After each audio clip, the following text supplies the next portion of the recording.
Happy to have you along, my fellow tech enthusiasts. We keep an eye on tech so you don't have to. This is incredible TechWatch radio and TV.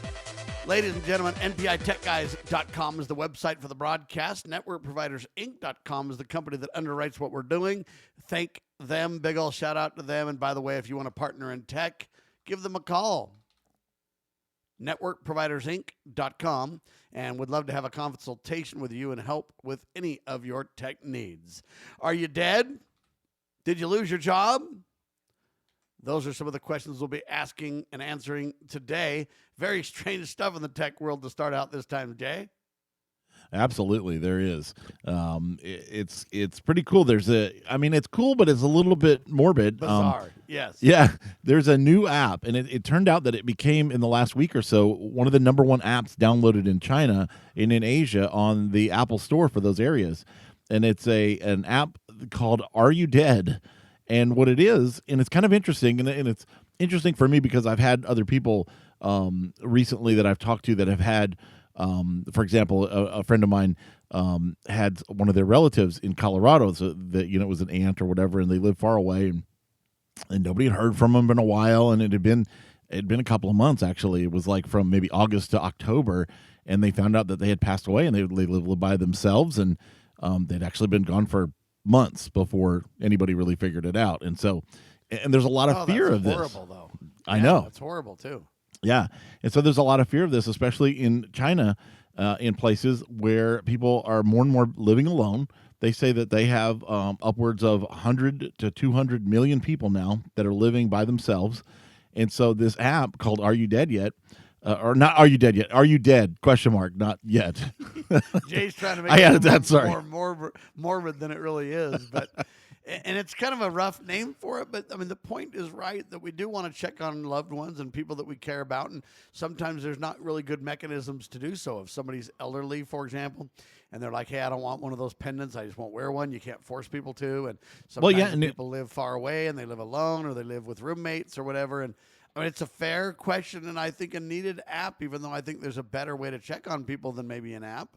But in many situations, maybe that's the best we can do, Jay. Yeah. In many, sometimes, something happens, a heart attack or a stroke. You may not, even if you had a pendant on, you may not even be able to activate it or Sure. Even if you have a cell phone, for example, dial somebody or, you're trying to figure out what's going on and you're trying to see, before, you just run out of time. So this thing acts sort of like, it reminds me of these GPS things that hikers will sometimes take with them and things. And they connect to satellite or whatever. And you just click a button on it once a day or a couple times a day. And it sends people your coordinates and where you're at. And it's just like a ping, like, hey, I'm alive. I'm still here. I'm just checking in.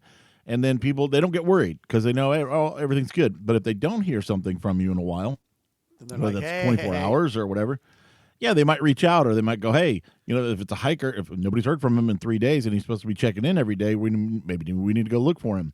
And it's kind of a cool idea and a neat thing to have, have some loved ones, some emergency contacts or people that are, you're kind of networking with and that care about you and want to make sure that you're okay.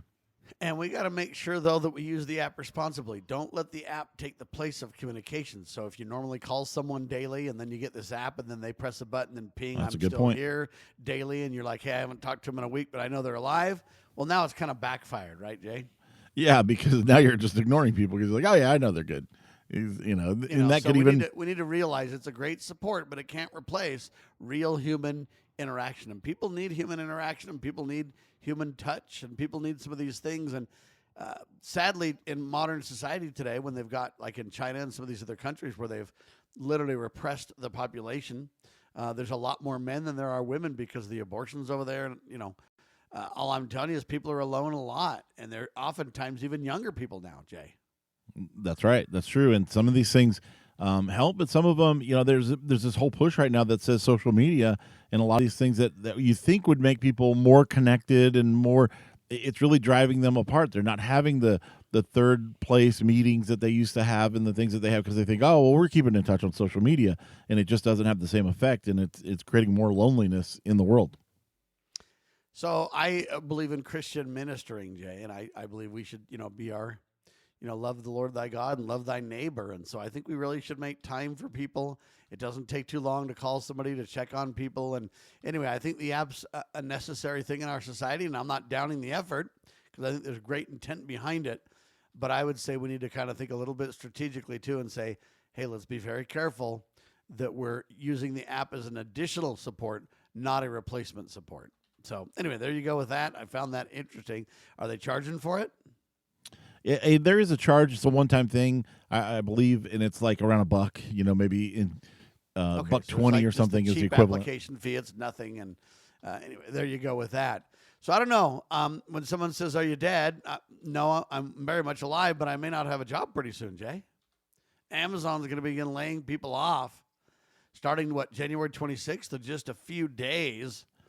They say they have plans to cut up to 30,000 corporate jobs. Wow. Through May. It's going to take from January to May to get it done.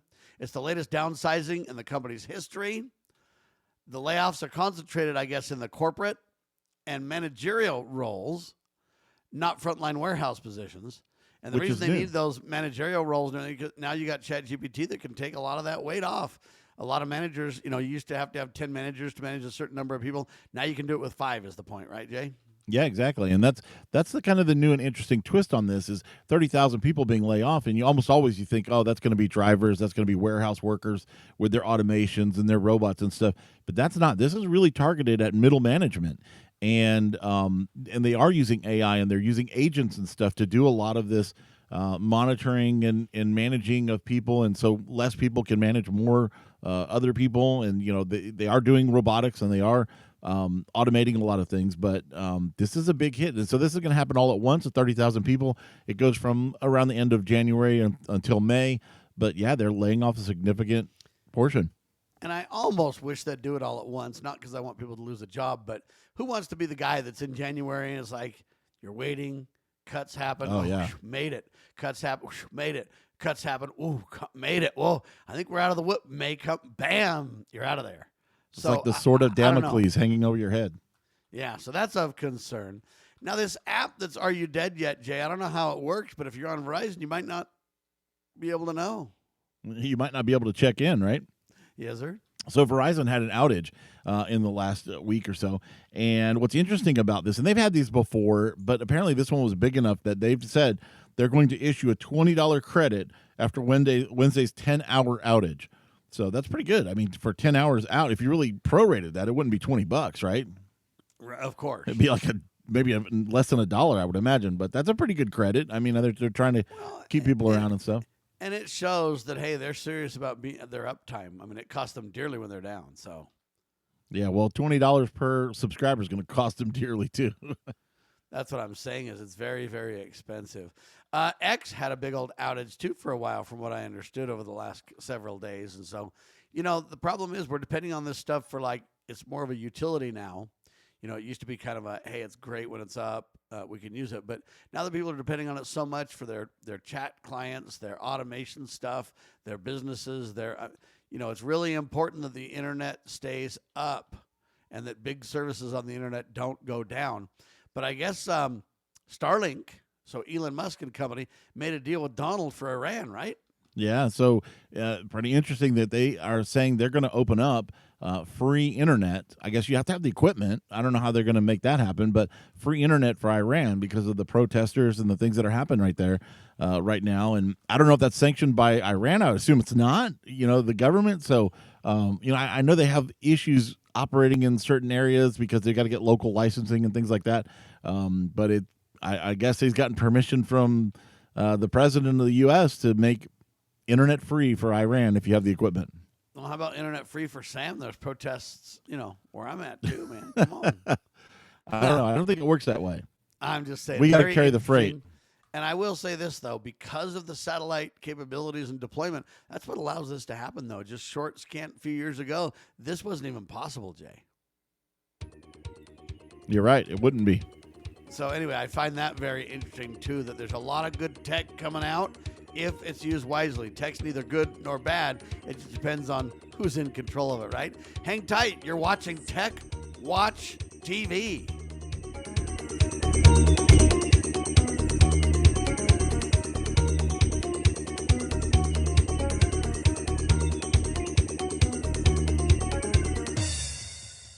Nobody wants to be left behind when it comes to AI. Turns out Amazon has now launched an Alexa Plus app that lets some users chat with its AI assistant via their browser, putting it in direct competition with OpenAI's ChatGPT. It's Alexa.com, I guess, is where you go for this, right? Yep. Which is kind of interesting. They've got that, and so let's talk about this for a second. Jay, do you think they have a play in this? Yeah, I think they're just trying to get it more and more exposure. We've seen where supposedly Apple's going to make a deal with Gemini, Google, to run their Siri, and Apple or Alexa and Amazon, they're just trying to get ahead of this. And it's kind of cool. They're rolling it out to just a website, so you just go to Alexa.com and use it. You don't have to buy their hardware, and at least you can kind of play around with their Alexa Plus system with the AI-driven thing. That's going to smarten up Alexa quite a bit, I think. And it's interesting to see. I think it's cool. And the reason I like to bring it up is that you don't have to have the hardware, and you don't have to drop any money to try it out, and that's kind of cool. Amen to that. Now, I have Alexa, and I have devices around my house, a couple of them. And they let me, since I have Prime, also try the Alexa Plus for free on my Alexa. And I would say it's better than the previous one for sure. It's more of a human-sounding voice. It responds more in a human way. It's way better than the original releases, but it's far from where it ought to be, Jay. Oh yeah, I've not played with it too much.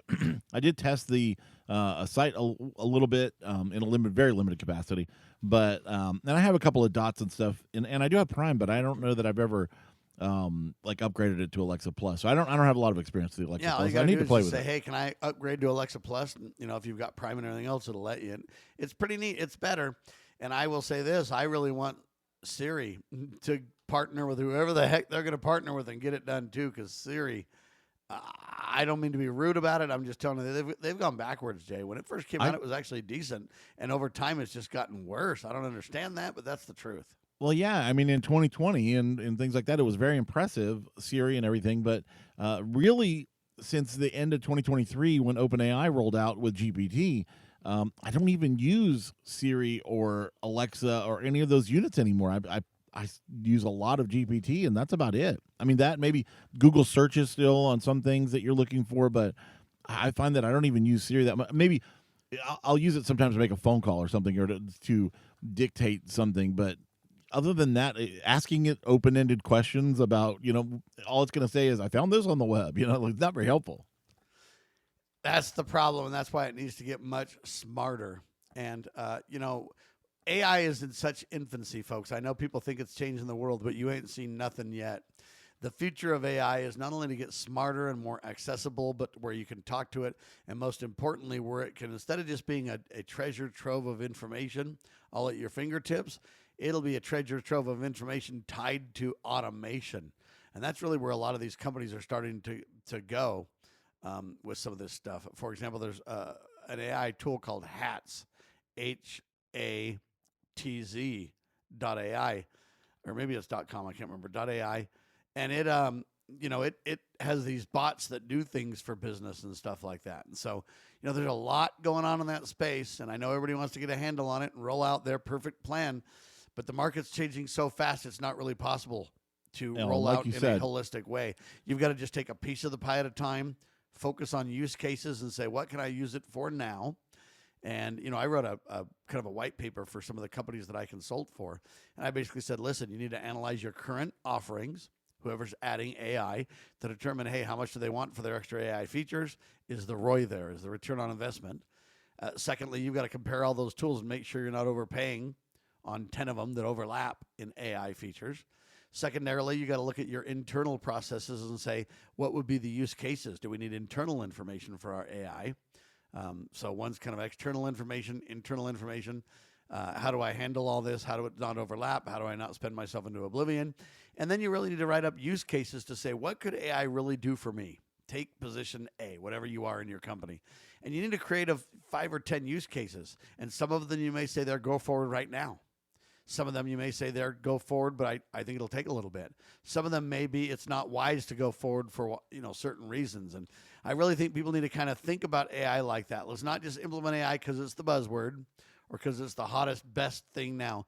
let's literally take a step back and say, what can AI do for me at this point, and what can't it do for me?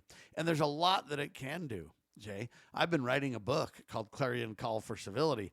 And that book, I've been using AI and ChatGPT as kind of my sounding board to say, hey, what do I need to strengthen in the book, and what direction should I take for this? And it doesn't solve my problems, but it does provide details because it can analyze a lot of data and come back with trends and things that are hard to see on your own.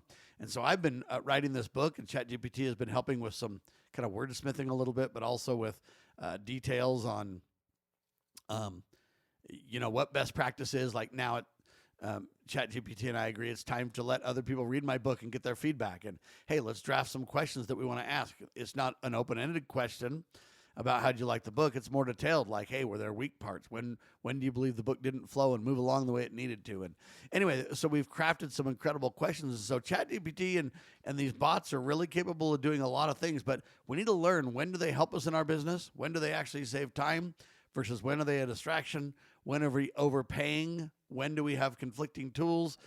It needs to be a slow, methodical, clean use case rollout if you want to be successful in the AI world, Jay. That's my opinion. I agree 100%. And I agree with you saying it's just the tip of the iceberg. I mean, we've been saying that since it rolled out, really, but we just keep seeing more and more innovation in that space. And also, it's AI, like GPT, for example, right now is a great sounding board. I don't necessarily think about it as like, oh, it's doing my work for me. Because it's really not good enough to do that. You can't just let it roll. That's why I don't use very many AI agents, where they're taking over the mouse and just doing. I don't trust it that much. But it's a great, like, you're programming, you want feedback on something, it can come up with some different ideas, or in reality it's looking what other people have done and showing you ways, alternative ways you can get something done. I'm thinking like programming and things like that, or even when you're writing a piece, like you're saying, or writing a passage in a book or anything like that. It's a great sounding board when you're by yourself, or just to get good feedback, instant feedback, and the range and depth of that feedback is incredible. Yeah, it'll say things like, you need a better transition here, or you need a story here, or you need an anecdote or a quote that can kind of set this off or bring it more power. And it does some of that stuff really well, but it also makes huge mistakes, though. I fed it a chapter in my book, and I said, can you look at this chapter and help me with the grammar in the chapter? And it basically came back and gave me the chapter back and said, yep, we've looked at the grammar, you're in good shape.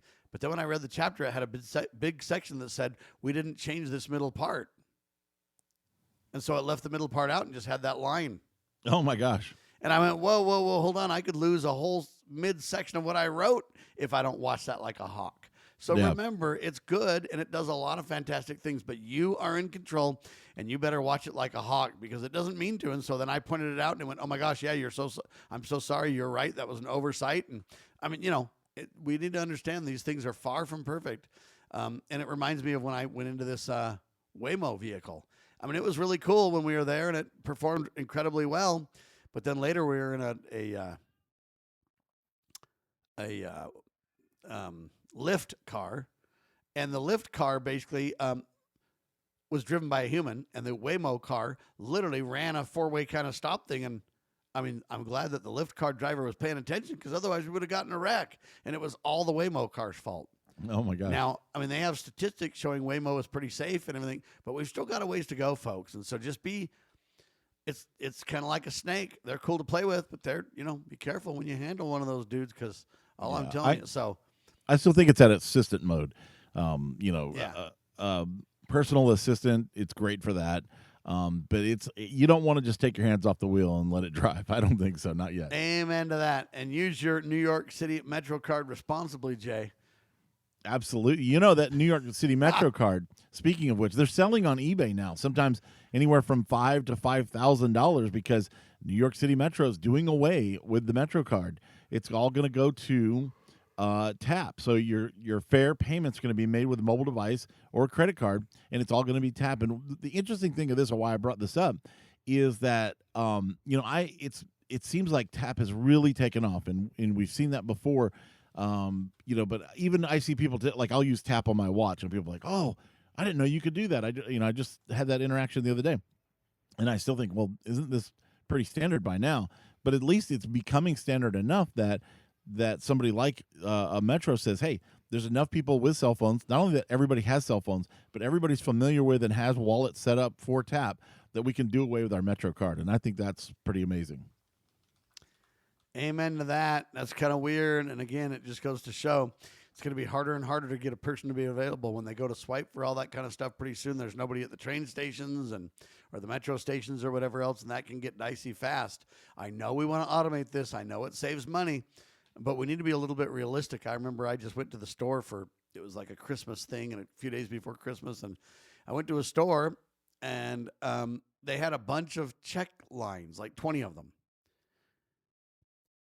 And many of them were self-checkouts, but a couple of them were, go through the line and have a human check you out. Right. But they basically created a line, and then all you could do after you went through the line was go to one of the self-checkout stations. So it was almost impossible to get a person to help you of any kind. Yeah, it reminds me of not long ago. This was a couple of years ago. And by now they've done away with all people at toll roads and toll stations on toll roads, pretty much. Yeah.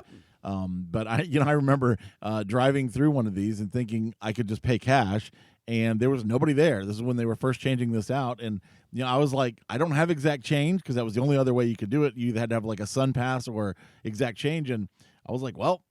I stopped. I looked around. I just drove through the toll. I never even got a ticket or whatever. The pay by mail or whatever.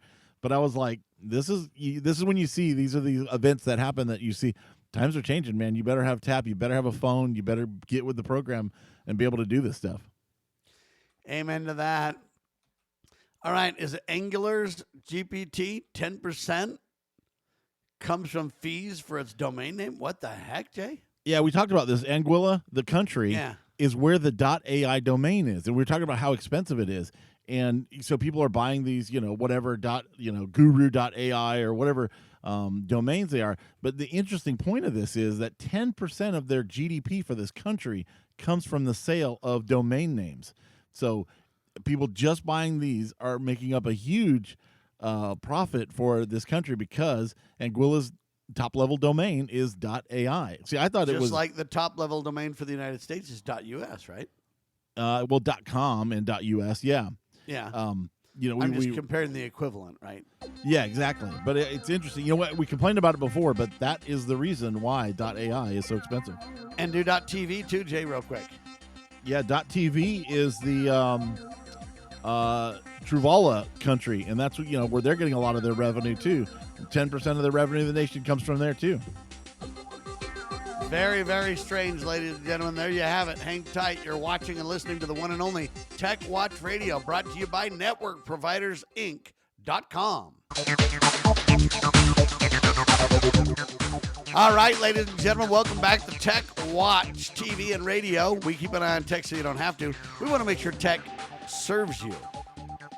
We want to make sure tech does not own you. And that's kind of one of the big things in modern times to think about is AI and automation and everything else is happening. Pretty soon, will the bots own us, control us? I think not, ladies and gentlemen, but that's the big battle going on today. If you want to partner in technology, you want someone to help you strategically plan your way forward and make sure your websites and everything you're doing is secure and safe, and you want a help desk for IT and somebody to work on security for you and all this, hey, think NetworkProvidersInc.com. We talked about Amazon laying everybody and their dog off, Jay, but in contrast to that, in the high-tech world, local radio and television stations contribute approximately $1.19 trillion to the U.S. GDP, and they say it supports 2.46 million jobs. I guess a National Association of Broadcasters study was commissioned for this thing. I guess it's Woods and Pool Economics helped them with, I guess, this study and this thing. And it's a study from their advisory services and stuff like that. And they say the economic impact of broadcasting extends way beyond the direct station operations, extends into sectors like manufacturing, transportation, retail, and they're just touting how valuable radio and TV on the local level really is. I'm a little bit hesitant because when you do a study about yourself, Jay, Yeah. It's a little bit about the conflict chicken of interest. in charge of the hen house, the fox in charge of the hen house a little bit. At the same time, though, I do think they're right that local radio and TV does produce a big boom for the economy, not only in the radio and TV jobs that are there, but all the jobs around it. But that's true of any big corporate entity of any kind. I mean, think about it. When you have a big, building for semiconductors or whatever it is, radio, TV, whatever, there's going to be a lot of downstream jobs around it. There's going to be transportation. There's going to be Uber and Lyft drivers and Waymos and stuff like that running around. Yeah. There's going to be restaurants and all kinds of things like that. Grocery stores that people want housing not too far away. And so, I mean, it has a big impact. I get it. I just think they're really trying to promote radio and TV's relevancy right now. Yeah, I mean, it's the National Association of Broadcasters. It's kind of they're tooting their own horn a little bit, but it also depends on how are they measuring this and where do you stop? Are they? I know they're counting terrestrial broadcasters, TV and radio, but what about streamers and network and YouTube people? I mean, are they counting them as media? It isn't as holistic as I would like it to be, and the numbers are staggering. Is why I brought it up, though. I mean, we're talking about trillions of dollars and millions of jobs. And that's something really to tout, especially when we just reported a segment ago where Amazon's laying off 30,000 people. Well, hey, some of these people hopefully are hiring too. And that's what people need to understand. There's a lot of job layoffs right now because, hey, the world's changing. But there's a lot of new jobs being created in the AI world too. We're starting to think about just saying, hey, what if I'm just an AI researcher or an AI professional and people just come to me and say, Sam, I need you to research this and come back with a report, and I'm going to authorize 6 hours for your research at whatever it is, and then I can basically do the work and come back and bring you a report on my findings. And there's starting to be people that are getting jobs in that way, and so there's a lot of unique jobs being created too that I think sometimes we focus on the loss of job side of things, but not necessarily on the created job side of things as much, right? I think AI is going to decimate that type of a job, though. I mean, it can do that 6 hours of research in 6 seconds. Maybe, but at the same time, to me, it used to be like, I'll give you an example. Some people wanted me to evaluate some pricing software for them. They have their own products, and what they want to know is all the retailers around the world and everybody selling their products. They want to basically see, hey, what price ranges are out there across the internet on their own products. Right. So take product A, search the net, and tell me who's selling it and for how much. And there's tools out there like that, but which ones are the best? And some of them are enterprise tools. Some of them are small business, tools. Hey, which one do we need and how much? And can we get some pricing and some recommendations based on our needs? And anyway, so then you basically, talk to ChatGPT about it. You get a list, but then you start to ask a few questions to start to separate the men from the boys. All the ones that are enterprise, you got to get a quote just to even find out what the prices are. In my mind, whenever that's the case, oftentimes it's too big for our needs. Because what they want to do is analyze your company, find out what your revenue is, and find out how to get a big piece of that revenue. The price is as much as you can afford. Yeah, it's kind of like when you go into a restaurant to get a steak, instead of telling you, hey, the steak's $34.95, they're like, well, let me see your tax return. Hey, Sam, for you, the steak's $99. For Jay, it's $4.99, $499 because he's, it's that kind of thing. And I really reject that kind of pricing. I really do. I think it's wrong. Nevertheless, my point being, hey, I want to find a company, 3 to 5 literal candidates within their sweet spot of affordability and usability. That I need to find out from them, hey, what do they need the features to be? What is their use case? Do they want to import via like CSV file or spreadsheet data to evaluate? Do they want to, have a database and analytics on the back end? And anyway, bottom line is, in the old days, it would probably literally take me 15 to 20 hours to really give a holistic, use case centered, real evaluation full of pricing and all the details. Now I can get something like that done in probably 3 hours. It takes time because you've got to ask, you got to deal with the use cases and what the the capabilities of the software are. And, if there's similar capabilities, but they behave differently, you got to have those nuances in place. And so ChatGPT helps with it, but the average person might not be as good of a prompt master as, say, I am or somebody else. And they may not be able to get that, detailed report like I can, because I know what to ask and how to ask it. And I know what to look for. And I know when I'm getting punked on data versus real data. Right. And I know when there's nuances in the comparative tools to understand those nuances and highlight them in a way that people can evaluate. There's a lot. So I think there's a lot of jobs there that are coming to be, whereas before it was kind of like, forget it. The only thing I can do is ask my IT guy for a recommendation or Maybe I find somebody else that's using it and use what they use. There was no good way to really break that down in a meaningful way like there is now. So it's bringing new jobs and new knowledge and capabilities and a lot smarter decision making downstream, Jay. Yeah, and I think that also relies on your expertise in that field that you're bringing to the table and things like that. ChatGPT is kind of a jack of all trades, but if you really want something that's really detailed and analyzed for the specific field that you're in, you're going to want to hire an expert to do that. And I think that's not going away. But in general, like reports, simple reports or first level kind of reports are going to just be, easily done by AI. It's when you want to really dig down into the details and get relevant stuff that's highly technical, classified. For example, what you were talking about requires phone calling and requires contract negotiations and these things. It just can't get that done right now. And it'll be a long time before it can in a meaningful way too. And if you're not careful, it can go out in the weeds though, meaning that it can have blind spots. It cannot understand what your real intent is. Yeah, and then you're making decisions on bad data, which can be even worse.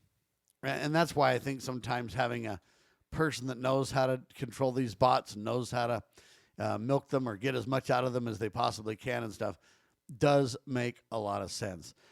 Jay, I want to talk to you about this. They call them screen-free analog. It's there's these, I guess, lighting things. Well, no. This is a new trend in homes. So you might have like your den or your whatever room that's dedicated. Like people are having these baker's pantries where you can put all your appliances and stuff, and it just looks like a pantry, but it opens into another room. Well, now people are coming up with one of the latest trends in home ownership or in new homes is having screen-free. They're calling them analog rooms, where from basements to spare rooms. Yeah, homeowners are turning unused spaces into analog retreats where screens are off limits. The designers say that the movement is driven by growing tech fatigue and people desiring to reconnect through hands-on activities, conversation, and creativity, but no digital devices. So you have a room that's like the analog room, and it's, leave your phone at the door.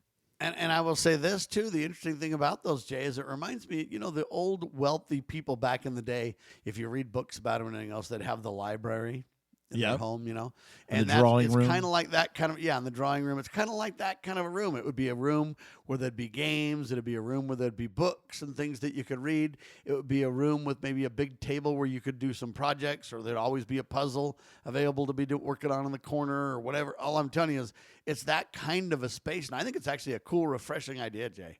It is pretty cool. I like the idea. Some people are doing Lego rooms where they have just their kids, and it's the only toy in the room. And you got a big Lego table, and you got all that stuff. It kind of reminds me that these specialized rooms, and I think it's a great idea. If you have the space, of course, you probably have to have a kind of a McMansion to have a room dedicated to that. But a lot of people do, and they're buying them. I would say it's a great idea, but Jay, I don't have a big enough house to have rooms dedicated to anything like that. Me neither. I'm just saying that I've got a decent sized house and everything, but with how many people we have and everything, I just don't have a lot of big space to dedicate to that kind of a thing. I would love it. It'd be really incredible, but I just don't have that kind of space. But it reminds me of kind of the old time one room cabin in a way too, Jay. That's how they kind of lived, where they didn't have, any options for digital stuff.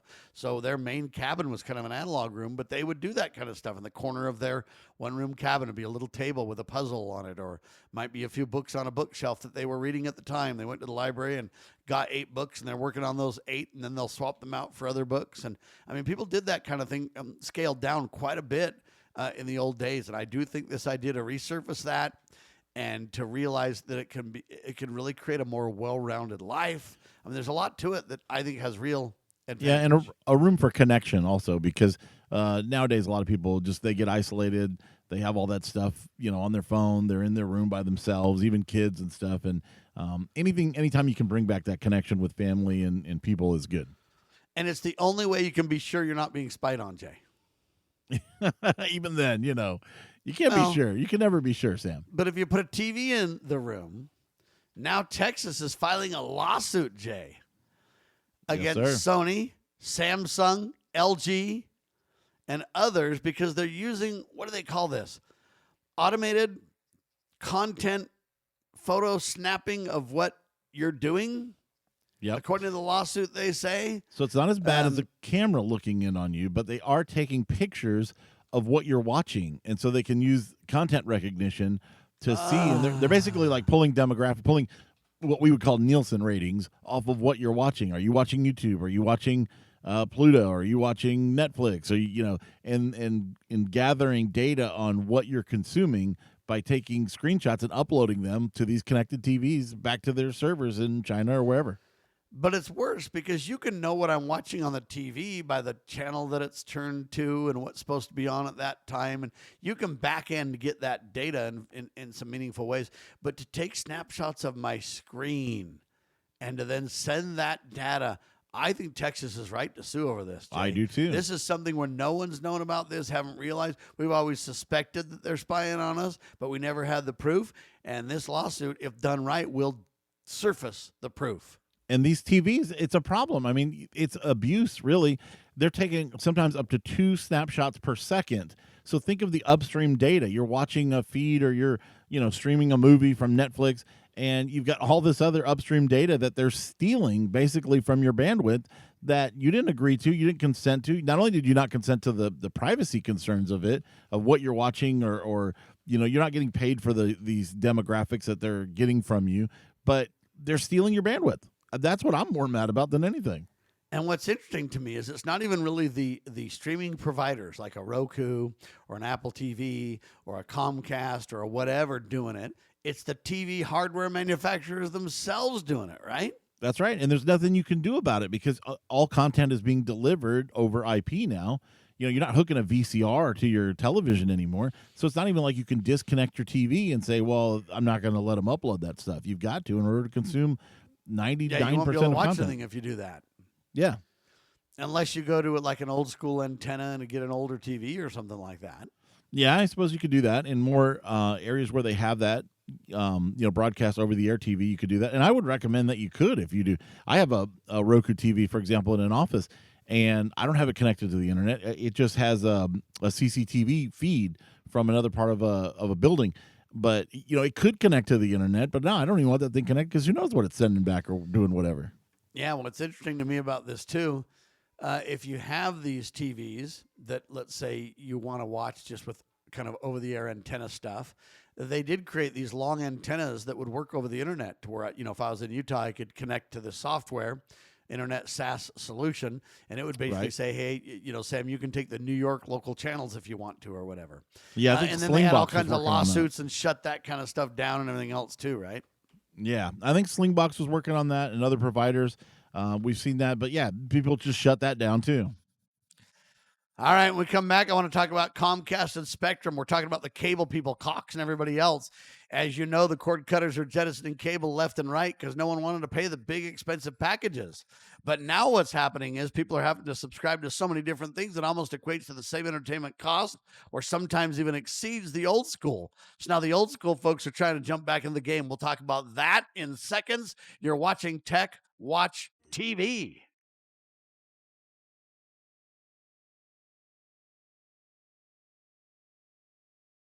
It's kind of like the boomerang is underway. So everybody wanted a cord cut and bail because it was too expensive and boring and everybody was paying for channels they didn't want. They wanted it a la carte. But now a lot of these packages aren't a la carte anyway. And people are finding out when they cord cut, then they have to get 2, 3, 4, 5, 6, whatever different type of services because everything is still sliced and diced into packages. And so now people are frustrated. And the boomerang is that Comcast, Spectrum, Cox, and others are implementing now new strategies to attract former customers and to retain current subscribers. Comcast has simplified their TV plan offerings, making, they say, prices more transparent via their Xfinity webpage. Spectrum's approach includes bundling streaming services with cable TV packages, and they want to eliminate hidden fees. Spectrum's promotional TV, it's a select signature plan. They say it's $100 a month for 12 months, down from $120, and sports can cost an additional $10. Their packages also include, a cloud DVR, so kind of a VCR in the cloud, access to the Spectrum's streaming apps, However, compared to other streaming options like YouTube, $83 a month, and Hulu Plus, $90 per month, it's still expensive, Jay. They say the actual value of Spectrum's bundled streaming service ranges from $63 to $73 a month. Comcast's main package is called Xfinity Plus, costs what, 90 or 95 monthly. And so, on one hand, I appreciate they're trying to make it less expensive, and good on them for it, but they're not even close, Jay. I can't spend that kind of money on TV entertainment. I mean, I'm literally probably spending $30 or $40 a month at the most. I don't know. Maybe people just have a greater tolerance for entertainment spend than I do. But I look at this and go, they're not making anything cheaper. They're just trying to find a way to get back in the game a little bit. But the price is still between, $75 and $150 a month for everybody, right? Yeah, it really is coming full circle. And I don't think we're really saving that much. This is what we were spending, years ago on DirecTV or on cable. Was in that close to $100 a month, and people are just doing it again in different ways. I mean, when you say, you're spending $30 a month, are you including things like Amazon Prime? I have Amazon Prime, but I'm really paying for the shipping and other things. But yeah, it comes with a streaming package, and I'm sure there's some of that cost is devoted solely to that. Yeah, I'm calling that all my stuff. I take a piece of Prime and say, what would that be worth or whatever. And at my normal Prime cost, I think I take 30% of it or something like that and say that's my TV cost or whatever. Yeah, but you're probably not a sports guy, right? Right. I'm not either. But I don't have enough of what I need. I mean, I'd love sports to be on the channels and stuff. I mean, if I could cherry pick, this is what I think they could do that would be so dang easy. You just simply say it's $1 a channel or whatever, and you just pick the 30 channels or 40 or 50 or whatever channels you want, and boom. That's never worked, doing that a la carte thing, because they want the less popular channels to be the freight be carried by the more popular ones. So, I need my less popular channel to be carried too, so I can guarantee my listeners and viewers then. Exactly, right?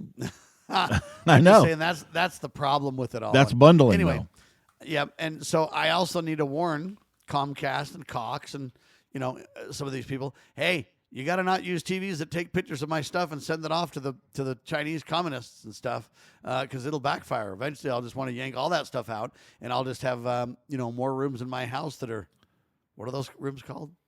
Analog rooms. Analog rooms, yeah. Yeah, and I don't mind if they want to do that, right? If you give permission. Or, maybe they reimburse you. Maybe they give you, how people, when they would do Nielsen books, you would get paid to do those surveys and things like that. Maybe your TV can make money for you, letting it capture what you're watching. But they got to be transparent with that stuff.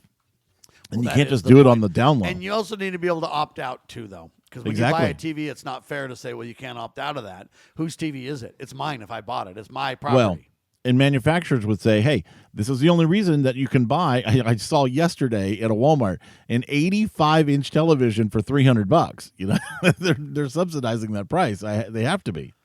Absolutely. And so we need to have transparency. It's kind of going the way of healthcare and everything else, and it's so hard to get a handle on. It's insane. But OpenAI now released a new video AI model, Jay. What's it called? Sora 2? Sora 2, yep.